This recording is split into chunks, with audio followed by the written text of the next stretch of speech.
Hello दोस्तों, स्वागत है आपका द स्ट्रॉन्ग माइंडसेट एकेडमी में। वर्ग 3 चयन परीक्षा की इस सीरीज में आज हम करने वाले हैं यूनिट 20 के कुछ महत्वपूर्ण प्रश्न। तो चलिए स्टार्ट करते हैं आज की इस वीडियो को। और आज का पहला प्रश्न है, अर्थशास्त्र का मुख्य उद्देश्य क्या है? What is the main objective of economics? तो अर्थशास्त्र का मुख्य उद्देश्य है मानव की आवश्यकताओं की पूर्ति। Option B is the right answer. अगला प्रश्न है, अर्थशास्त्र शब्द का शाब्दिक अर्थ क्या है? What is the literal meaning of the term economics? तो अर्थशास्त्र का शाब्दिक अर्थ है धन का अध्ययन, study of money. Option B is a right answer. Next प्रश्न है, अर्थशास्त्र का कौन सा भाग उत्पादन, वितरण एवं उपभोग से संबंधित है? Which part of economics deals with production, distribution and consumption? तो अर्थशास्त्र का सूक्ष्म अर्थशास्त्र, माइक्रो इकोनॉमिक्स भाग जो है वह उत्पादन, वितरण और उपभोग से संबंधित है। Option A is a right answer. अगला प्रश्न, उपयोगिता का अर्थ क्या है? What is the meaning of utility? तो उपयोगिता का अर्थ है किसी वस्तु की उपयोग करने की क्षमता, ability of commodity to satisfy wants. Option A is a right answer. अगला प्रश्न, सीमांत उपयोगिता का नियम किसने प्रतिपादित किया? Who propounded the law of marginal utility? तो सीमांत उपयोगिता का नियम प्रतिपादित किया था गॉसन ने। Option B is a right answer. अगला प्रश्न, सीमांत उपयोगिता कब शून्य होती है? When does marginal utility become zero? तो सीमांत उपयोगिता शून्य होती है जब कुल उपयोगिता अधिकतम हो जाए, when total utility is maximum. Option B is the right answer. अगला प्रश्न है, उत्पादन के कितने प्रमुख कारक माने जाते हैं? How many main factors of production are considered? तो उत्पादन के 4 प्रमुख कारक माने जाते हैं। Option C is the right answer. अगला प्रश्न है, उत्पादन का कौन सा कारक भूमि, श्रम, पूंजी एवं उद्यमिता को सम्मिलित करता है? Which factor of production includes land, labor, capital and entrepreneurship? तो उत्पादन संसाधन, प्रोडक्शन रिसोर्स कारक है जो भूमि, श्रम, पूंजी एवं उद्यमिता को सम्मिलित करता है। Option C is a right answer. अगला प्रश्न है, मांग का नियम कौन सा है? Which is the law of demand? तो मांग का नियम है मूल घटने पर मांग बढ़ती है। Option B is a right answer. Demand increases when price decreases. अगला प्रश्न, मांग की लोच किसके प्रति संवेदनशीलता को मापती है? Elasticity of demand measures sensitivity of what? तो मांग की लोच जो है वह मूल की संवेदना को मापती है। Option A is a right answer. अगला प्रश्न, उत्पादन का कौन सा प्रकार सबसे सामान्य रूप में मापा जाता है? Which type of production is measured in the most general form? तो उत्पादन का कुल उत्पादन, टोटल प्रोडक्ट जो है वह समान रूप से मापा जा सकता है। Option C is a right answer. अगला प्रश्न, कुल उत्पादन अधिकतम होने पर सीमांत उत्पादन कैसा होता है? When total product is maximum, what is marginal product? तो कुल उत्पादन अधिकतम होने पर सीमांत उत्पादन होता है शून्य, zero. Option C is a right answer. अगला प्रश्न है, मांग के निर्धारण में कौन सा कारक सबसे महत्वपूर्ण है? Which factor is most important in determining demand? तो मांग के निर्धारण में सबसे महत्वपूर्ण कारक है वस्तु की कीमत, price of the commodity. Option A is a right answer. अगला प्रश्न है, आपूर्ति का नियम किस पर आधारित है? On what is the law of supply based? तो आपूर्ति का नियम आधारित है मूल वृद्धि पर, increase in price. Option A is a right answer. अगला प्रश्न, जब मांग की लोच एक से अधिक हो तो उसे क्या कहते हैं? When elasticity of demand is greater than one, what is called? तो मांग की लोच एक से अधिक होने पर उसे कहते हैं लोचशील मांग, elastic demand. Option C is a right answer. Next प्रश्न, जब मांग की लोच शून्य हो तब उसे क्या कहते हैं? When elasticity of demand is zero, what it is called? तो जब मांग की लोच शून्य हो तो उसे कहा जाता है पूर्ण आलोचशील मांग, perfectly inelastic demand. Option B is a right answer. अगला प्रश्न है, लागत का कौन सा प्रकार स्थिर रहता है? Which type of cost remains constant? तो लागत का फिक्स्ड कॉस्ट प्रकार जो है स्थिर लागत, वह हमेशा स्थिर रहता है। Option C is a right answer. अगला प्रश्न, मुद्रा का मुख्य कार्य क्या है? What is the main function of money? तो मुद्रा का कार्य है मूल का संग्रहण, स्टोरेज ऑफ वैल्यू, विनिमय का माध्यम, भविष्य भुगतान का मानक। यानी इस प्रश्न का सही उत्तर होगा उपरोक्त सभी, ऑल ऑफ दी अबव। अगला प्रश्न, मुद्रा का समय मूल किसे दर्शाता है? What does time value of money represent? तो मुद्रा का समय मूल्य दर्शाता है वर्तमान मूल्य और भविष्य मूल्य दोनों को। तो option C is a right answer. अगला प्रश्न है, केंद्रीय बैंक का प्रमुख कार्य क्या है? What is the main function of the central bank? तो केंद्रीय बैंक का प्रमुख कार्य है मुद्रा जारी करना, issuing currency. Option A is a right answer. अगला प्रश्न है, भारत में केंद्रीय बैंक कौन सा है? Which is the central bank of India?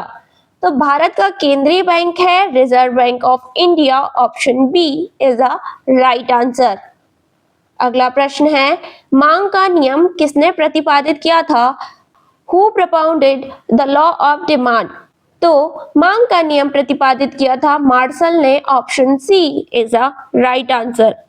अगला प्रश्न है, राष्ट्रीय आय का अर्थ क्या है? What is the meaning of national income? तो राष्ट्रीय आय का मतलब है देश का कुल उत्पादन। Option C is a right answer. अगला प्रश्न है, राष्ट्रीय आय का मापन किससे किया जाता है? National income is measured by which of the following? तो राष्ट्रीय आय का मापन किया जाता है वस्तु एवं सेवा का कुल मूल्य से, total value of goods and services. Option A is a right answer. अगला प्रश्न है, सकल घरेलू उत्पाद जीडीपी में क्या सम्मिलित होता है? What is included in gross domestic product GDP? तो सकल घरेलू उत्पाद में देश के भीतर उत्पादन वस्तुओं एवं सेवाएं सम्मिलित होती हैं। Goods and services produced within the country. Option C is a right answer. अगला प्रश्न है, प्रति व्यक्ति आय किसे कहते हैं? What is called per capita income? तो प्रति व्यक्ति आय कहा जाता है देश की कुल आय बटे कुल जनसंख्या को। Option A is a right answer. अगला प्रश्न है, आर्थिक विकास का मुख्य संकेतक कौन है? Which is the main indicator of economic development? तो आर्थिक विकास का मुख्य संकेतक है राष्ट्रीय आय, national income. Option B is a right answer. अगला प्रश्न, भुगतान संतुलन बैलेंस ऑफ पेमेंट में क्या सम्मिलित है? What is included in balance of payment? तो भुगतान संतुलन में सम्मिलित है सभी अंतरराष्ट्रीय लेन देन। Option C is a right answer. अगला प्रश्न है, अंतरराष्ट्रीय व्यापार का सबसे बड़ा लाभ क्या है? What is the biggest advantage of international trade?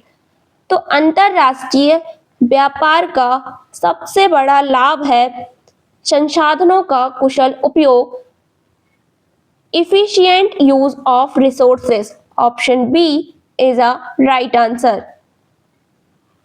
प्रश्न क्रमांक 30, मुद्रा आपूर्ति को कौन नियंत्रित करता है? Who controls the supply of money? तो मुद्रा आपूर्ति को नियंत्रित करता है Reserve Bank of India. Option B is a right answer.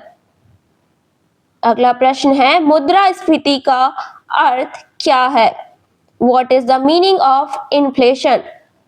तो मुद्रास्फीति का अर्थ है मुद्रा की क्रय शक्ति में कमी, decrease in purchasing power of money. Option B is a right answer. अगला प्रश्न है, मुद्रास्फीति को नियंत्रित करने का कौन सा उपाय है? Which is a measure to control inflation? तो मुद्रास्फीति को नियंत्रित करने के लिए ब्याज दरें बढ़ानी चाहिए, increase interest rates. Option B is a right answer. अगला प्रश्न है, मुद्रा का कौन सा रूप सबसे तरल माना जाता है? Which form of money is considered most liquid? तो मुद्रा का M1 रूप सबसे तरल माना जाता है। Option A is a right answer. अगला प्रश्न है, उत्पादन का वह कारक जो जोखिम वहन करता है कौन सा है? Which factor of production bear the risk? तो उत्पादन का उद्यमी कारक जोखिम वहन करता है। Option D is a right answer. अगला प्रश्न है, किस अर्थशास्त्री ने अदृश्य हाथ की अवधारणा दी? Which economist gave concept of invisible hand? तो एडम स्मिथ ने अदृश्य हाथ की अवधारणा दी। Option C is a right answer. अगला प्रश्न, बचत बैंक खाते में जमा राशि किस प्रकार की मुद्रा मानी जाती है? Money deposited in savings bank account is considered as which type of money?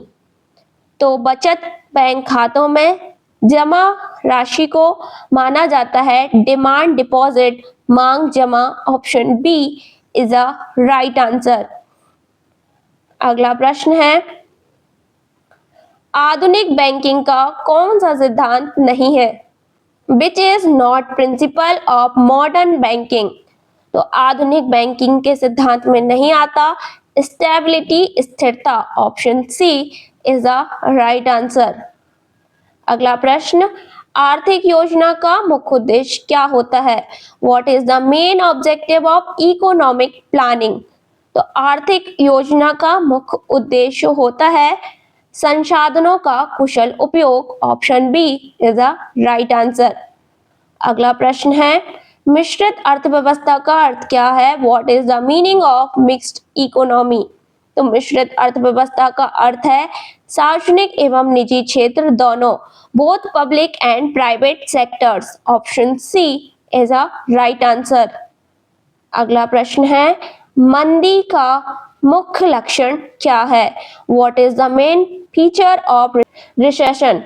तो मंदी का मुख्य लक्षण है निम्न उत्पादन एवं रोजगार, low production and employment. Option C is a right answer. अगला प्रश्न है, मांग की पारस्परिक लोच किससे संबंधित है? Cross elasticity of demand is related to? तो मांग की पारस्परिक लोच संबंधित है विभिन्न वस्तुओं की मांग से, demand of different commodities. Option B is a right answer. अगला प्रश्न है, जब सीमांत लागत और औसत लागत से कम हो तब औसत लागत क्या होगी? When marginal cost is less than average cost is, तो तब औसत लागत घट रही होती है। Option A is a right answer. मुद्रा गुणक किस पर निर्भर करता है? मनी मल्टीप्लायर डिपेंड्स ऑन, तो मुद्रा गुणक निर्भर करता है नगद आरक्षित अनुपात कैश रिजर्व रेशियो पर। Option A is a right answer. अगला प्रश्न है, विदेशी व्यापार का नियंत्रण कौन करता है? Who controls foreign trade? तो विदेशी व्यापार का नियंत्रण करता है वाणिज्य मंत्रालय, commerce ministry. Option B is a right answer.